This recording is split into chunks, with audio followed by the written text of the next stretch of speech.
Yan yung mga time ni Sofronio Vasquez. Ako yung huli niyang nakalaban. Unfortunately, hindi ako pinalad. Merong contest at Itbulaga, patabaan. Ha? Sabi ko, grabe naman yung contest na yun, patabaan talaga. Tinaasan masyado ni Ate Ruby Rodriguez yung score ko. Damang-dama ko eh. Talagang ang tawag niya pa sa akin, "Sister!" Gumaganon siya, sumisigaw siya. Chicana, good vibes hindi pwedeng nega. Chicana. Hello there, mga kachika! Welcome to the very first episode of Chicana with Jelly! Yan. And of course, this is brought to you by Heartbeat PH. Sila ang tahanan ng mga kwentong may puso. And we want to amplify voices na madalas hindi naririnig, pero nararamdaman into a heartbeat. Kung nagtatanong naman kayo kung sino ba itong sexy na ito na nakikita nyo sa unahan ninyo, ano? So ako po si Jelly Joyce, isa po akong singer at isa po akong host. Ako po ay lumaki sa Muntinlupa. Pero hindi pa ako ganito kalaki medyo maliit pa ako no. Lumaki na lang ako nung nasa Pasig na ako, ano. So nahilig akong kumanta when I was 4 years old.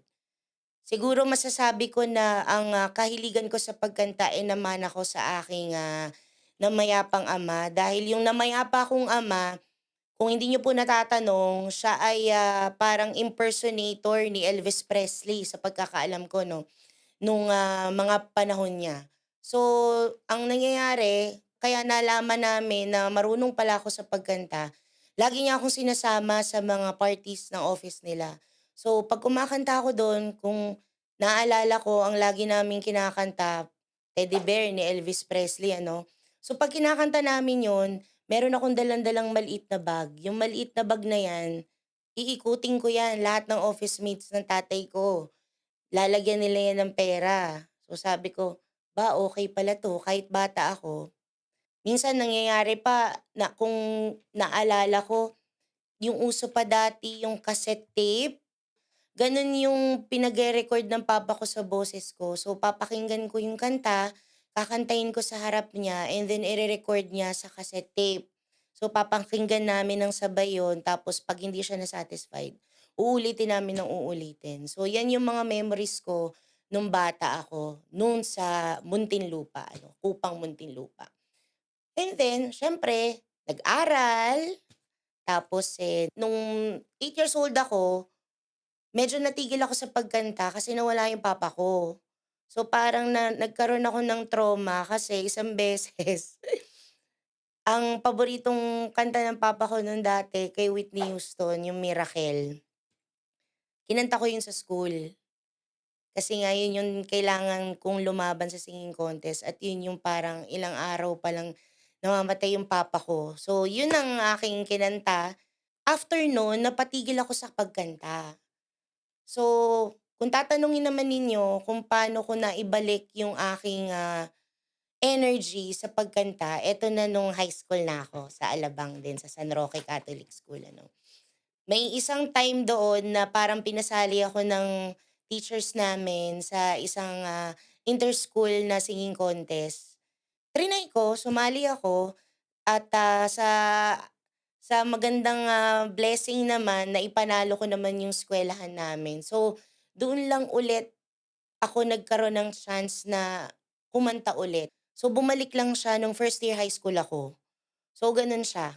And then, nung first year high school ako, hindi pa kasi ako ganito kagaano kataba no'n, sorry sa word, Hindi pa ako ganito ka-plus size noon ano. So, habang kumakanta ako, naisip ko puwede pala siyang gawing palang pagkakitaan. Alam niyo ba na bata pa lang ako, kumakanta na ako sa mga school o sa mga birthday tapos binibigyan na nila ako ng magkano ba yung naalala kong ano nun, TF nun parang 100 lang yata. Tapos kumakanta rin ako sa mga patay, kumakanta ako sa mga patay, alam niyo ba? Kakatukin ako sa bahay tapos huling lamay, tatawagin ako para kumanta sa patay, sa huling lamay nila. So, second year, third year, gano'n ang mga ganap ko sa buhay. And then nung nag fourth year ako, high school, natuto na akong sumali sa mga singing contest. paulit-ulit lang, minsan nananalo, minsan natatalo. And then after a while, nung nagka-age na ako, pumasok na 'tong, mga singing contest sa TV. So, kung hindi ko makakalimutan, natatandaan ko, sumali ako sa Pinoy Idol. Ang call time para makapila ka ng maaga is parang madaling araw pa lang. So, siyempre saya ako, excited ako, eh. Talagang laban na laban, kilala naman yung Queen of Good Vibes, talagang lalaban sa kahit anong oras. So, 2:00 ng madaling araw, walang breakfast, eto na, pila sa Mall of Asia. Eto yung parang SMX ano. So akala ko yung yung pila, isang ganun lang. Sabi ko, "Ay, konti pa lang pala yung pila nito, puwede pa akong makapasok agad-agad, maaga akong makakasalang," ano. Alam niyo, pagkita ko talaga yung pila niya, alam niyo yung parang katol? 'Pag gano'n na yung pila niya, coil. So, ibig sabihin ako nasa pang-apat na ako na gano'n, na bilog. Sa 2:00 ng madaling araw, eto na, pila ka 'no, pila, kagaya nga ng sinabi ko hindi ako nagpapasama. Talagang parang paglabang ko, ako lang mag-isa, hindi na ako mangdidisturbo pa ng puwede kong isama 'no. So pagbigay sa'kin ng numero ko, ang expect ko pang 122 ko, ganyan, to 150 or 200 or 500. Pagkita-kita ko, pagbigay sa'kin ng numero ko, 55,100 something. Gano'n katindi ang mga Pilipino pagdating sa salihan ng singing contest. Imagine 2 AM, 55,000 ako. So paano na pala, anong oras pa pala yung mga nauna dun na pang number one? Baka kahapon kahapon pa siguro sila nandodo'n, eto na. Dahil nga mag-isa ako, 'pag iihi ako, walang pipila para sa akin, hindi ka puwedeng umalis. 'Pag pumila ka kasi walang kaibi-kaibigan dun, 'pag gano'n. Para talaga yung buntot mo, hila mo, hindi uso kaibi-kaibigan dun na makikipag-friend-friend ka, ganyan. Para ipila ka, hindi, walang gano'n-gano'n dun. Talagang kailangan fight ka dun ano. So, ang ginawa ko para makaihi ako dahil ihing-ihi na ako siyempre, nilabas ko na yung pagka-friendly ko. Pero ang ginawa ang ginawa ko yung sa likuran ko, tinitignan-tignan ko muna siya. Tinitignan-tignan ko muna siya kung ano kaya 'to, mainitin kaya ulo nito o suplada ba 'to, babae siya, suplada ba 'to o ano. Matatandaan ko ang ginawa ko nun, sinabihan ko siya, "Ate, puwede bang ipila mo ko, bigyan kita ng 200 pangkape mo." Totoo talaga yun. Sabi ko, "Ate, puwede bang ipila mo naman ako 'te, ihing-ihi na talaga ako 'te, baka mamaya yung 'pag hindi ako makaihi, pagdating ko na ako na, hindi ako makakanta ng maayos kasi ihing-ihi na ako." Eto na ano, silip-silip ko siya, medyo mataas ang kilay niya. Kaya parang nahihesitant akong magtanong kung, "Ate, puwede mo ba ako na ipila muna saglit?" So ang ginawa ko, naisip ko, ano 'to, basta pera ang usapan, okey 'to. Feeling ko pipilahan ako nito, hindi ako papaalisin sa pila nito. Ganyan ako, "Ate, puwede mo ba akong ipila 'te, bigyan kita ng 200 'te, para makaihi lang ako." Ayun, sabi ng ate, "Sige, pero puwedeng gawin mo na ng 300 kasi pambili niya dun ng two-piece chicken." Totoo, two-piece chicken sabi ko, "Sige te, gawin ko ng 500 te, pero sa tuwing iihi ako dapat i-ano mo ko ng lugar dito, So, kailangan kasi gano'n, ang Pilipino gano'n, kailangan makipag-ano ka muna, makipag konting bonding ka muna bago mo makuha yung loob nila 'no, kasi kailangan ko talagang gawin yun dahil kailangan ko talagang umihi. 'Di ba? So, sabi ko, "Sige te, gawin ko ng 500 pero sa tuwing iihi ako kailangan babantayan mo yung pila ko." "Sige te." Yun siya galing probinsya, galing siyang parang Pampanga yata o basta norte, Pampanga ganyan. Sabi iihi ako 'no, pagkaihi ko, punta na ako, pagbalik ko nawala siya. Sabi ko, "Shucks, nasaan na kaya 'to si ate?" Sabi ko pa, ipila niya ako, yung pala umikot na kasi by 20 ang pasok. So ang nangyari, eto na siya, parang una ako sa kanya, 'di ba? Eto na siya, ako 'to, nakapasok na yung parang 5. Bago may 5 pa, pang-4 ako tapos 5 siya. So, gano'n ang nangyari. So, ang bilis ko tumakbo 'no, sabi niya, "Ate, ate, ate, ate, dito ate." Habol ko, paikot, eh, 'pag gano'n talaga yung ano, pila nung Pinoy Idol na yun kasi very first Pinoy Idol yun na ginanap dito sa Philippines. Parang ano nila yun, yung kauna-unahang Pinoy Idol na parang binili nila yung franchise ng Pinoy Idol. So yun, sa makatuwid, nakapasok, eto na. Tanong ninyo kung ano oras ako naisalang. From 2 AM na pinila ko dun, nakasalang ako 1:00 ng hapon, after lunch. At eto na, pagsalang mo dun, akala ko pa naman reading-ready na ako, Alicia Keys pa naman yung mga prinaktis ko talaga nun, Alicia Keys na, "I keep on falling", yun talaga ang mga prinaktis ko nun 'no. Pagkapila ko dun, ang first palang gagawin bago mo ma-meet sila Jolina, 20 kayo, ang kantahin niyo happy birthday. Pagandahan kayong kumanta, totoo 'to, pagandahan kayong kumanta ng happy birthday. Bahala kayo sa kung anong diskarte niyo ng happy birthday. So, ang ginawa ko talaga, hindi ako nagsimula dun sa happy birthday, hindi ako nagsimula sa gano'n. Tinaas ko kaagad, happy gano'n talaga ako kaagad. Bago ako mag-ano, okey na 'te, pasok ka na 'te." So, dun sa 20 na yun, 3 lang kaming nakapasok. And then proceed ka na sa susunod na room kasi sunod-sunod yun, eh, parang 3 room. Dun sa pangalawang mong room, doon ka na kakanta nung pinaka-piyesa mo na gusto mong kantahin sa harap nung mga judges, pero hindi pa yun yung mga celebrity judges. So, yun lang yung kinanta ko doon. And then, pagkakanta ko doon, okey naman, tinapos yung kanta, pero unfortunately, hindi ako nakapasok kasi parang ang naririnig-rinig ko, sabi nila, parang napuno-puno na daw yung kailangan nilang contestant or kailangan nila na meron silang quota na number ng nag-audition. So, naano na ako, parang naabutan na ako. So, yun. Hanggang 2 stage lang ako, hindi ako nakapag-third na stage. So, hindi ko na-meet sila Julina, sila ano, director yun, eh, nakalimutan ko na yung pangalan, "Direk kung nasaan ka man, so sana nabuhay ka ulit para makapag-audition ako ulit." So yun ang storya ko naman sa Pinoy Idol. So hindi hindi ko yun makakalimutan, isang dosenang nilagang itlog ang binaon ko nung talagang kulang na lang sumingaw sa likuran ko yung amoy ng itlog, totoo 'to, hindi ako nagbibiro kasi dito sa Chikaan na walang filter dito. Kailangan kung ano yung mga naramdaman mo at nasabi mo na yun, hindi mo na puwede bawiin. So, ayan. Ito naman, after ko naman ng Pinoy Idol, ikukuwento ko naman sa inyo yung experience ko naman.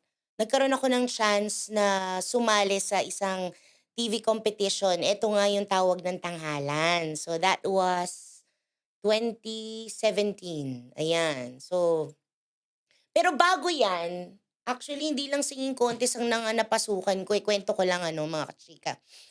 Sumali rin ako sa Itbulaga. Eto naman yung parang dahil nga chubby na ako, 2010 to 2011, merong isang taong nag-push sa akin. Sabi niya, "Nak, merong contest at Itbulaga, patabaan." Ha? Sabi ko, "Grabe naman yung contest na yun, patabaan talaga." Pero patabaan na may talent dapat ano, so sige. Sabi ko, "Kontakin mo 'to." May binigay siya sa sa'king pangalan. Sabi niya, "Para hindi ka na masyadong pumila ng mahaba." So pagdating ko dun, actually punta ako dun, mag-isa lang ako. Hindi kasi ako sanay ng, alam niyo mga kachika, hindi ako sanay ng pagka umaalis o may pinupuntahang mga contest, hindi ako sanay na may kasama. Kasi parang feeling ko, mas lalo akong kakabahan. So, talagang 'pag pumupunta ako sa mga contest o sa mga kung saan-saan man na mga show, gusto ko mag-isa lang ako para kunyari kung magkamali man ako, at least sisihin ko lang yung sarili ko, 'di ba? Kung magutom man ako, at least ako lang yung gutom, hindi gutom yung mga ibang kasama ko. So, balik tayo dun sa Itbulaga days ko. Ang nangyari diyan, kailangan mo siyang makaabot sa 220 pounds. Alam nyo ba, 220 pounds para makaabot ka dyan at makapasok ka as a contestant sa Fatal Bugan. Ayan. Tapos winay nila ako. Sinukat nila kung gaano kabigat kasi nga may requirement sila na 220 ano. Pumasok naman ako. Alam niyo ba, nag-225 ako. So pumila ako, pasok! Sa unang mga phases na pagdadaanan mo. So pasok ako sa unang phase dahil sa pounds ko na 225 pounds. Ayan. And then, swerte kasi nakapanalo ko ng daily. Tapos, ang ginawa ko nun kumanta ako tsaka nagsayaw ako ng Beyonce. Tapos, pasok din ako ng weekly and then pumasok ako ng monthly. Nung daily muna, ang inisip kong kanta nun dahil usong-uso nung mga panahon na yon yung Crazy in Love ni Beyonce. Kasi meron yung, oh, oh, oh, oh, oh, yung ganon. So parang feeling ko, umakyat yung ano ko, espiritu ng pagiging artistic ko talaga nung mga panahon na yun na sabi ko, feeling ko ito ang magpapapasok sa akin. Yung pagbubuti work ko na ganyan talaga sa camera. So ginawa ko naman. At sa madaling sabi, nakapasok, ano? Tapos after that, nung ika-weekly na, kasi doon sa Itbulaga nung time na yun, parang hindi naman kailangan paiba-iba yung mga gagawin mo. But ang kailangan lang, you have to enhance kung ano yung i-level up mo lang ng konti, kung ano yung ginawa mo nung unang-unang salang mo. So yung pangalawang salang ko, hindi lang ako yung sumayaw, kumuha ako ng backup dancer, dalawa. Dalawang bading ang kinuha kong backup dancer. So, nagdamit din ako ng slit-slit, ganyan, nung may slit dito. Kung di natatandaan ko ang damit ko nun kulay violet, eto na. Kinakabahan ako, parang feeling ko hindi ako makakapasok. Pagkita ko, ewan ko mga kachikan kung naniniwala kayo sa mga sign-signs, Kasi nung time na yon dahil ang suot ko violet, dahil ayaw nila yung dala kong damit, may pinasuot sila sa akin na violet na damit. Tapos sabi ko, sana, nagdasal pa ako, Lord, sana itong damit na 'to, itong kulay violet na damit na 'to, sana ito yung mag-lead sa akin na para ako manalo for weekly. Nung nandoon na ako, nagpe-perform na ako kasi may i-intervene ka nun, after mo mag-perform ni Pia Guanyo at saka ni Alan Kay. Naka-violet silang parehas. Alam nyo ba, naka-violet silang parehas. So para ko, "Oh my God," sabi ko, "Parang parang this is it, Tapos kahit saan ako lumingon, violet lahat ng kulay. Pati yung mga uniform nung mga attendees, yung mga pumapasok dun ng mga audience, merong isang grupo naka-violet. So sabi ko, "Parang ito na nga 'to, parang feeling ko makakapasok ako sa weekly." Kasi alam niyo kung bakit gusto ko makapasok sa weekly? Nung panahon na yun, medyo malaki na yung prizes na mapapanalunan. At yun yung time na rin na yun na parang dahil nga Fatal Bugan, malalaki kayong mga sasali, yun yung time, ewan ko kung napanood niyo na 'to, yung maghahakot kayo ng pera, maghahakot ka ng pera na ganyan-ganyan mo, ta's kung ano yung mahakot mo, dodoblehin, parang pipili ka dun sa mga dabar cards nila kung triple ba o double o quadruple. So yun, sa makatuwid, ako yung nanalo dahil feeling ko lang, tinaasan masyado ni Ate Ruby Rodriguez yung score ko. Damang-dama ko, eh. Talagang ang tawag niya pa sa'kin, "Sister!" Gumaganon siya, sumisigaw siya. So, nung nakapasok na ako, nanalo na ako, so yun yung time. Yun yung pinaka-jackpot round na kailangan mong humakot ng pera. Ewan ko, siguro dahil nakuha ko sila sa pagka-cute ko noon, yung mga dabber cards, inuusog nila yung mga coins. Coins yun, eh.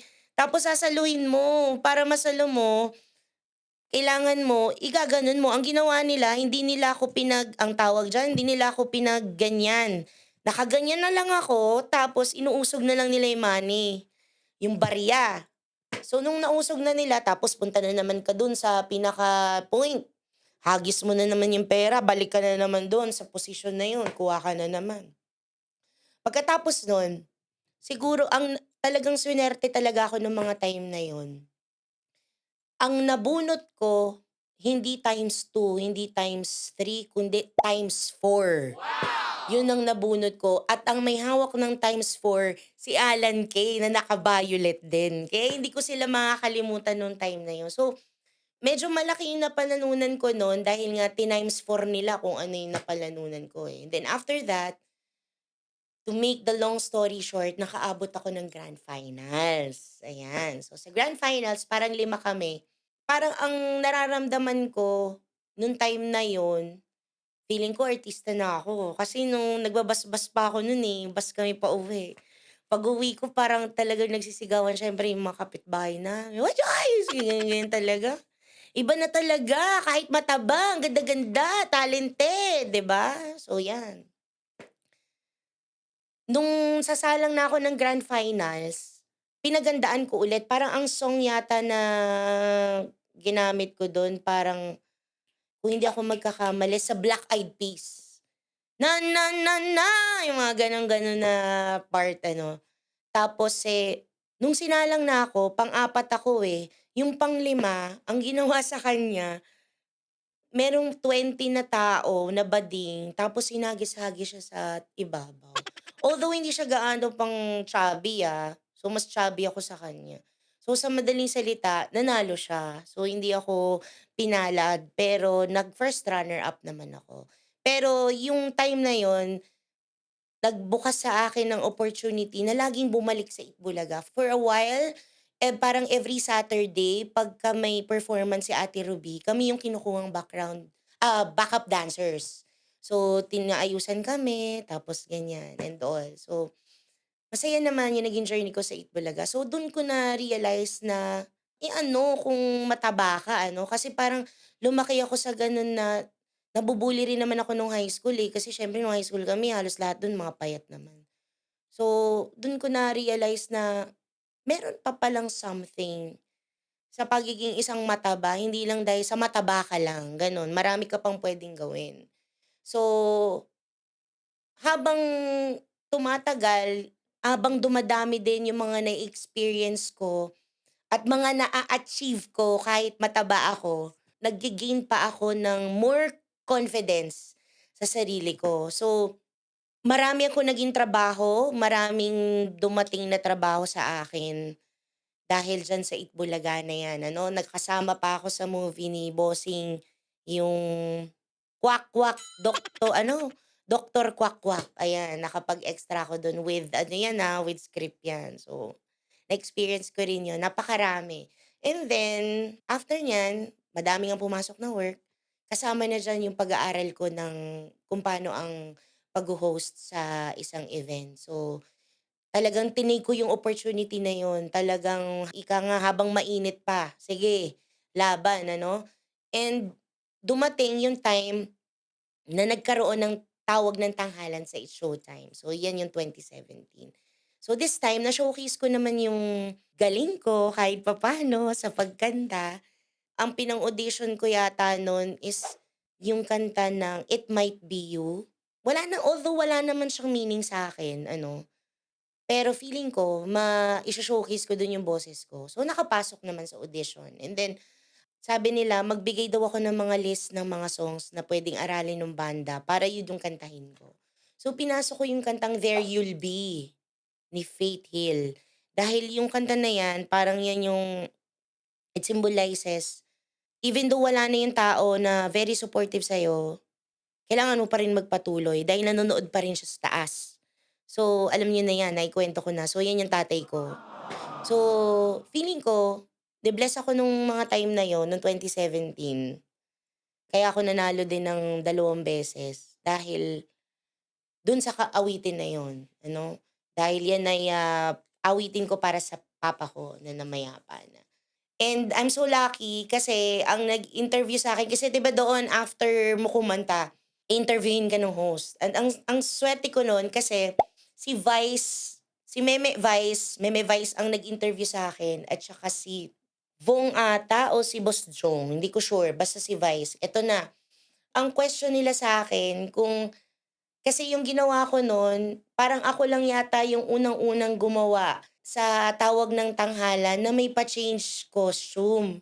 quick change. Ang nangyari parang hinubad ko siya na maging pangalawa siyang outfit ano, na ginawa kasi yun nung isa kong kaibigang malala at the same time parang siya na yung nagsilbing manager ko, si Von Arroyo nga, si Sir Von. Sir Von, shoutout.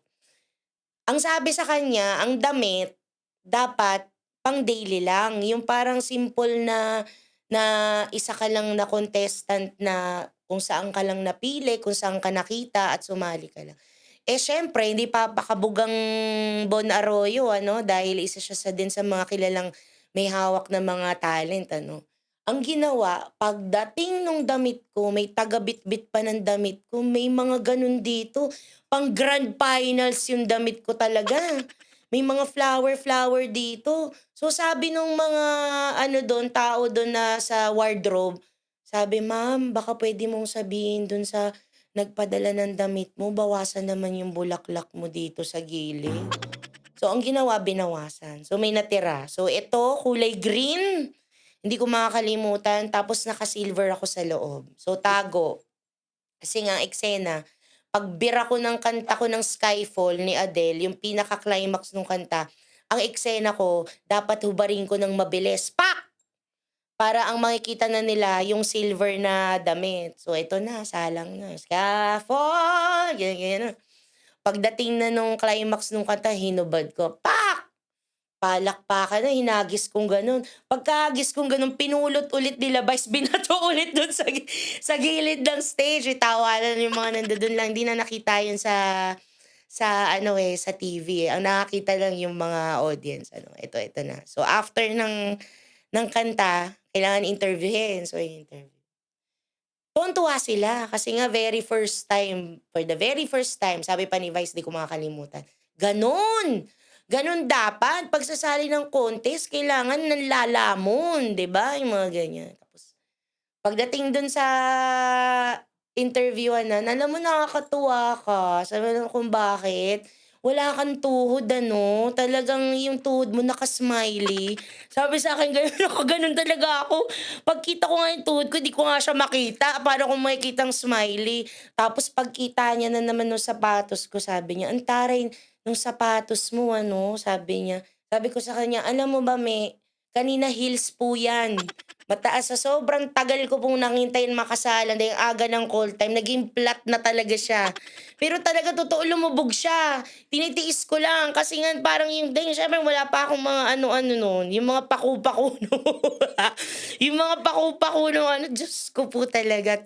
Bumabaon na sa paa ko, so kahit alam mo yung mind over matter ka na lang ano, kahit alam mong may masakit sa pisikal kang nararamdaman, tuloy lang ang kanta. So, tapos tanong-tanong kung ano yung mga napagdaanan ko as a singer, kinukuwento ko sa kanya na minsan isang beses sa audition kasi tinanong niya, eh, kung ano yung kagaya nito kinukuwento ko sa inyo, tinanong niya kung ano yung mga experience ko. Punta ako sa isang bar, audition sa isang bar. Bago ka para makapunta ka dun wala pa akong pang-taxi, pedicab. Ang bayad sa pedicab, ₱40. Tapos ang flat rate naman ng taxi is ₱40. Ito na, para ako ng ano, ng pedicab driver, "Kuya diyan lang po sa may ano, kabilang ano, sa Malate 'to, eh, sa may kabilang street lang po." Sabi niya, "Ma'am," totoo 'to, huwag niyong "Ma'am," sabi niya, "Ma'am, mag-taxi ka na lang ma'am, dagdagan mo ng 20 ma'am, makapag-taxi ka na 40 lang kasi 20 'to mahirapan akong tumakbo ma'am, eh." Sabi talagang gano'n, parang tadyakan ko talaga yung motor, yung ano niya, eh, yung gulong niya, eh. So yun ang kinuwento kasi dun sa showtime bawal ka dun magkuwento ng mga obscene words. So, yun lang yung mga sinabi ko. So ang maganda dito doon sa showtime, hindi man ako nanalo, pero dahil sa ganito kong katawan, naikwento ko yung buhay ko dahil sa ganitong katawan kay Meme Vice. Nag-ano din yon, nag-viral din yung kwentuhan namin na parang ang title, "Chikahan na Katuwaan with the host of It's Showtime." So, yan yung mga time ni Sofronio Vasquez. Ako yung huli niyang nakalaban bago siya makapasok sa weekly finals nung season nila sa Tawag ng Tanghalan. Well, then siyempre hindi naman laging panalo at laging Pasko ano, so Mga time na yon unfortunately hindi ako pinalad. So, ibinigay kay Sofronio, there. So, yun yung mga journey ko sa aking mga singing career, kung matatawag pa natin 'tong singing career. Siyempre part of it, yung mga rejections hindi lang dahil sa singing voice mo but also in your appearance dahil nga chubby ka. Minsan may time na dapat mag-e-MC ako na live sa stage, pero dahil nga parang yung goal nu nung company na yun, parang tungkol sa health and physically fit. Pinagawa lang akong VO. Sa baba lang ako ng stage, hindi ako ayoko na sabihin dito kung anong company na yun kasi baka ma-bash niyo, pero wag na. Okey na yun, naka-move on na ako dun. Hindi ako pinag-live, host sa stage. Pinag-VO lang ako, parang ginamit lang nila yung boses ko dahil nga malakas and all at kailangan ng energy, so yun. Nag-post din ako ng mga song video ko sa mga Facebook, TikTok, Instagram. Hindi mawawala yung mga comments ng mga basher na yan about actually hindi sa boses, sa appearance talaga, Kunyari, "Ala, 'pag humawak siya ng mic 3 lang yung daliri niya," yung mga ganyan Tapos pagka kumakanta ako yung gumagalaw-galaw daw yung dito ko, 'di ba? Masyado daw malaki yung bilbil ko dito sa baba, bilba, ganyan Sa akin, dedma ako diyan. Hindi mo talaga ako mabibigyan ng chance para sumama ang loob sa mga bashing na yan. Kasi sa akin ang, bashing at ang, pagiging isang basher ay isang trash. Parang bash and trash. Ganun lang ang buhay mga kachikaan na 'no. 'Wag natin masyadong seryosohin ang life natin. Kailangan lagi lang tayong masaya para magre-reflect yan sa katawan natin. Oh, sino magsasabi, edad ko na 'to, mukhang baby pa rin, 'di ba? So, kaya gano'n lang tayo dapat mga ka-chika 'no, dire-diretso lang, 'wag tayong, sasama ang loob 'pag tayo'y nakakarinig ng mga hindi magandang, mga bash tungkol sa pagkatao natin at kung saan nung pang mga ginagawa natin sa buhay. So, maipapayo ko sa mga bagong, usbong na mga singer ngayon or yung mga hindi pa nila na figure out sa sarili nila na gusto nilang kumanta. All you have to do is to feel kung ano yung nararamdaman ninyo sa song na 'to. Kung let's say for example, yung song na yan, tungkol sa galit, 'di ba? So kailangan i-feel mo yung galit mo, not naman na physically but emotionally, 'di ba? Or kunyari yung kanta na yan tungkol sa love. I know hindi naman lahat nakakaranas ng gano'ng mga iba't ibang klase ang feelings ng love, 'no? So mahirap bigyan ng justice ang isang kanta kung hindi mo talaga pa ito nararamdaman But for my case, ang ginagawa ko para mabigyan ko ng justification kung love song ba yan or whatsoever, kunyari may isang part ng lyrics doon na medyo tinamaan ako So, yung feelings ko na yun lang yung dapat kong maramdaman sa buong kanta na yan. And then kung yung may galit naman ako, kung kahit kanino man yan, yun lang din yung feelings na dapat kong maramdaman dun sa kanta na yun. So, and if you are asking me kung ano ang mga tips ko naman, kung paano ang mahusay na pagkanta, ang gagawin niyo lang siyempre kumain. Hindi po puwedeng hindi kayo kakain, bakit? 'Pag walang laman ng tiyan, hindi ka makakapag-emote ng mga gestures mo, totoo 'yan. Kasi ginawa ko na 'yan, isang beses 'di ako kumain, talagang hindi ako nakakanta ng tama. Hindi lalabas ang boses mo 'pag gutom ka, totoo 'yan. Kasi yung iba sinasabi nila, parang hindi ako masyadong magpapakabusog kasi baka mahirapan akong bumirit, hindi. Hindi po totoo 'yun para sa akin, o dahil talagang mukha lang akong busog. Kailangan mong kumain at least konti para lumabas yung boses. Siguro in my case gano'n, sa iba siguro hindi. And then ang mga preparations ko naman when it comes to 'pag alam ko na meron akong salang sa pagkanta, kailangan talaga matulog. And then vitamin C, siyempre kailangan mo ng, konting, pagdadasal. Actually hindi konti, pagdadasal talaga. Mas maramihan mo dapat ang pagdadasal guys. Uso na yan, magdasal naman tayo, ano? Huwag naman tayo puro bashing. Huwag tayo purong pagpupuna ng mga kapwa natin. Matuto tayong magbasa at magdasal. Ayan. And of course, ang mapapayo ko naman, dahil ngayon nga, hindi na ako masyado into singing. Although, sa mga events, kumakanta ako. Ngayon, ang focus ko ngayon sa hosting ng events, ano. Meron akong isang taong kilala. Actually, hindi lang kilala. Kaibigan ko 'to, matagal na. Siya si Von Arroyo. Isa lang ang lagi niyang sinasabi sa akin 'pag nag-e-MC ka, on working ka behind the camera or nasa harap ka ng camera. Lagi niyang sinasabi sa akin ang word na, dapat lagi kang proactive. Meaning, hindi pa nagagawa, ginagawa mo na sa isip mo. So, ibig sabihin, nagbabasa ako ng ganito, kunyari sa mga events, binabasa ko na kailangan daw ganito ang mangyayari. Isipin ko na kagad yun. Kung paano pag nangyari nga, anong ending nun, anong mangyayari after nun. So, ganun yung parang itinuro niya sa akin. At isa pa sa mga natutunan ko sa kanya na kailangan di ka late. Number one daw yun. Ako, sa buong siguro sa lahat ng trabaho ko, lahat ng naging trabaho ko, mabibilang ko lang sa aking 10 daliri, kung hundreds na ba yung pinag-MC-han ko na yan na events, mabibilang ko lang sa daliri ko, hindi pa abot ng 10. Lagi akong on time. Kasi yan ang magiging mark sa'yo ng mga kliyente ninyo. So, kasi yung pagiging magaling kumanta, pagiging magsalita, naaaral yan eh. Kahit sino pwedeng gawin yan. Pero yung attitude mo na hindi kasama doon, na nakikita nilang mga tao, na narinig ng mga tao, kailangan yan talaga yung pag-aaralan mo. So, yung mga kachikaan natin dyan na gustong kumanta, gustong mag-MC, at eto na, gustong magkaroon din ng sarili nilang podcast. Nako, kinakailangan nyo talaga. Kailangan lagi kayong proactive at hindi lagi kayong tatamad-tamad at hindi kayo laging late. Yun lang ang payo ko sa inyo. At kumain, huwag kalimutang kumain. Ayan. Ha? And dahil dyan, as I said a while ago, this day is a very special day because it's the very first episode of Heartbeat PH Chikaan Now with Jelly podcast. So abangan nyo yung mga susunod pa nating mga episodes, and I promise you guys na this podcast, all positivity lang. Bawal po ang nega, bawal po ang mga bashing dito sa podcast na ito, but ito po ay talagang pusuan lang.